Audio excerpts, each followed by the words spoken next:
పశ్చిమ బెంగాల్లో మొట్టమొదటిసారి భారతీయ జనతా పార్టీ అధికారంలోకి వచ్చిన తర్వాత చికెన్ స్నెక్పై కాన్సన్ట్రేట్ చేసింది. అంటే అంతర్జాతీయ భద్రతల దృష్ట్యా ఈ 22 కిలోమీటర్ల పరిధి ఉన్నటువంటి ఈ సిలిగురి క్యారిడార్ చాలా ఇంపార్టెంట్ అనమాట. చాలా ఒక బలమైనటువంటి ప్రాంతం అనాలి, అట్ ది సేమ్ టైం సున్నితమైనటువంటి ప్రాంతం అని చెప్పాలి. సో ఇట్లాంటి నేపథ్యంలో సిలిగురి క్యారిడార్ దీన్నే చికెన్ స్నెక్ అంటూ ఉంటారు.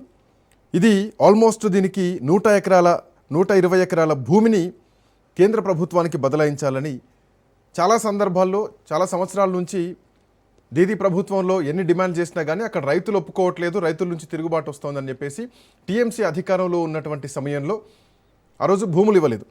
అయితే ఇప్పుడు భారతీయ జనతా పార్టీ అధికారంలోకి వచ్చిన తర్వాత సుమారు 120 ఎకరాల భూమిని కేంద్ర ప్రభుత్వానికి బదలాయించడానికి పశ్చిమ బెంగాల్ ప్రభుత్వం తీసుకున్నటువంటి నిర్ణయం చాలా సంచలనాత్మకంగా ఉంది. ఎందుకు అనంటే ఈశాన్యంలో ఉన్నటువంటి రాష్ట్రాలను కలిపేటువంటి ఒకటే ఒక కారిడార్ సిలిగురి కారిడార్. అటు అస్సాం కానీ, అరుణాచల్ ప్రదేశ్ కానీ, మణిపూర్ కానీ, మేఘాలయ, మిజోరాంతో పాటు నాగాల్యాండ్, త్రిపుర, సిక్కింలు. సో వీటన్నింటినీ అనుసంధానించేటువంటి ఏకైక 22 కిలోమీటర్ల మార్గం ఏదైతే ఉందో అది సిలిగురి కారిడార్. సో ఇది ఒక కోడి మెడ ఆకారంలో ఉంటుంది కాబట్టి మేధావులంతా దీన్ని చికెన్ స్నెక్ అన్నారు. దీనిపైన శత్రు దేశాలు, పక్క దేశాలు ఎప్పుడూ కాన్సన్ట్రేట్ చేస్తూ ఉంటాయి. సో ఏమాత్రం వీటిని ఆక్యుపై చేసినా కానీ, ఏమాత్రం వీటిని ఆక్రమించినా కానీ ఖచ్చితంగా మిగతా 5 నుంచి 10 కోట్ల మంది భారతీయులకు ఎఫెక్ట్ పడేటువంటి అంశం ఉంటుంది. సో ఇంతకాలం పశ్చిమ బెంగాల్లోకి ఎంట్రీ కోసం బయట దేశం నుంచి అంటే బంగ్లాదేశ్ నుంచి చొరబాటుదారులు పశ్చిమ బెంగాల్కి వస్తున్నారు. వాళ్ళు ఇక్కడ స్థానికంగా స్థిరపడుతున్నారు. వాళ్ళకు టీఎంసీ ప్రభుత్వం అవకాశాలు ఇస్తుంది, వాళ్ళకు ఆధార్ కార్డులు ఇస్తుంది, వాళ్ళకు ఓటర్ ఐడీలు ఇస్తుంది.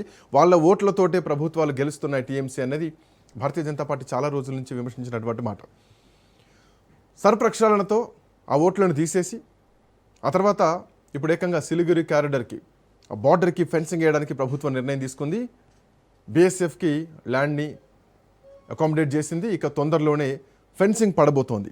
120 ఎకరాల భూమిని కూడా సేకరించి బీఎస్ఎఫ్కు హ్యాండ్ ఓవర్ చేయబోతోంది.